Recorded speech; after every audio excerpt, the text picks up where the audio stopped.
Hi, so some of you might know me. I'm Lynette Allen, and I've got many friends on Facebook who follow me and my family as we journey around. We've been to Europe and Spain for a few years, and we've been in Bali for 18 months now. And we've got little Livy here.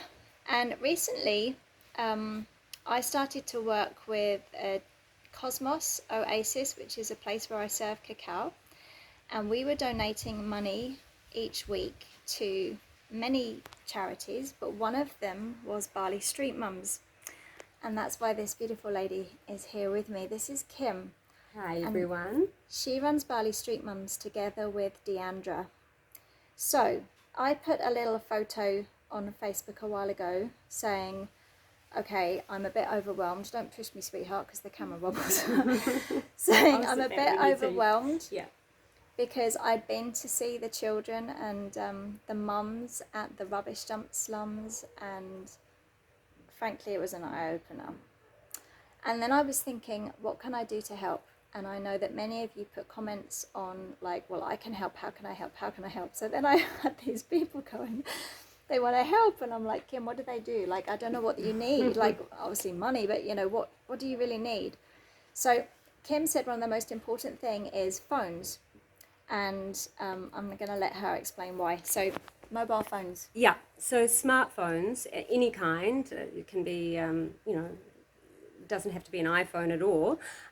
So the reason that we desperately need them is we distribute them amongst children that come to us from the slum areas, and also the children at our safe house. And they're a form of us being able to keep a track on these children. So they can quite often be trafficked because of the poverty that they're living in, and that can come from neighbours or family or something like that.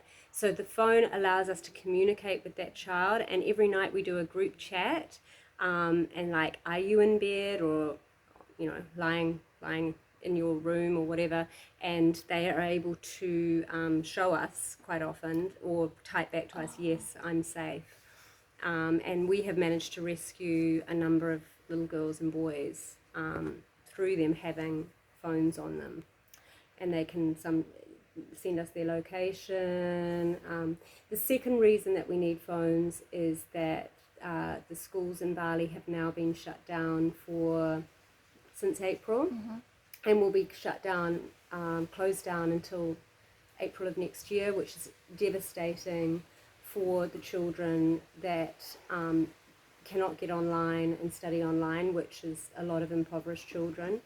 So those phones can be used as a tool for online learning. So as these well. children have, only just started school, because through you they've only just been able to go to school. That's these right, and now they're missing a whole year so of these school kids have been living on the safety. street, and they have not had access to school, and Yeah. then they had access, and now they don't, and then they don't have a smartphone. Yes. So they can't study online. So in fact, the government is very short-sighted and quite blind, really, because they're like, oh, every child in Indonesia should study online, but there's very high rates of poverty, and so these children cannot access the tools to do that.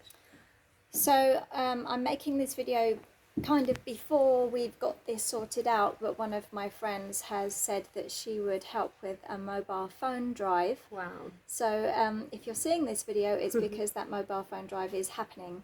So we would be looking for mobile phones that work, that you don't need anymore, like maybe you've upgraded, just to take back to factory settings. That's correct, if you can. To strip them, yes, to make sure that they're unlocked, so that you can put an Indonesian SIM in. That's correct. And then what happens is Kim will take all the phones with the chargers, and she'll put Indonesian SIMs in, and you keep the kids topped up with data. Yeah, and so quite often they might run out. It doesn't cost a lot for data here. So what we can do is send from our phones the data to their phones. Okay. So quite often if we lose track of a child, we go, oh my gosh, he must have run out of data. We send the data, and then we can connect with that child and make sure that they're okay. So they put trackers on. Yeah. And that has helped you find children. Hugely. In very, very terrible circumstances. We found a child that had been kept in a cage, another one locked in a hotel room. We've managed to find kids in really terrible circumstances and be able to get them out of that. And out something, of that circumstance. we've had a chat now for about an hour and a half at my house, but one of the things that, one of the comments Kim has heard before is when visitors to Bali have seen kids on the street with iPhones, they're like, well, they're obviously doing okay because the kids have got an iPhone underneath that dirty blanket there.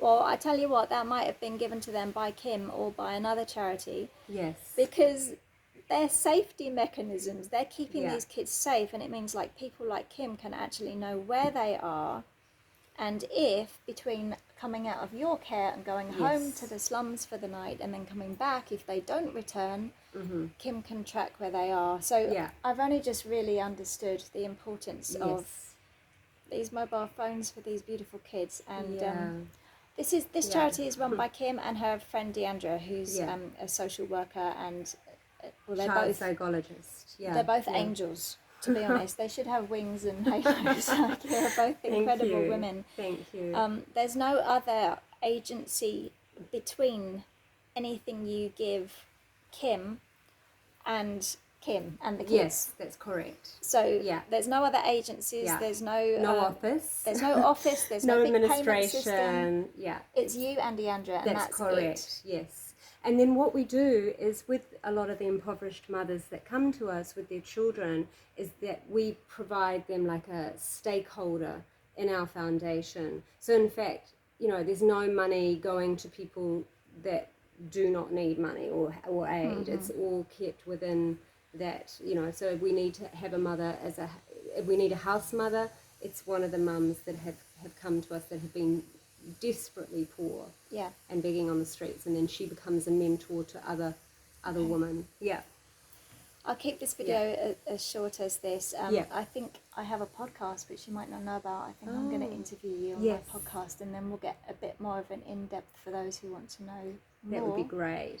But for now, I'll see if you're watching this video, it's because this drive is happening, so you'll have all the contact details. But we wish you love from Bali, because it really is the most beautiful from Bali. place. But there is a big problem here, and as a Westerner, just seeing what I saw a few days ago, it's really taken me a few days to get my feet, really. So mobile phones are a big thing, and we thank you very much. Thank you. And thank you for everything you do. Thank you. Bye.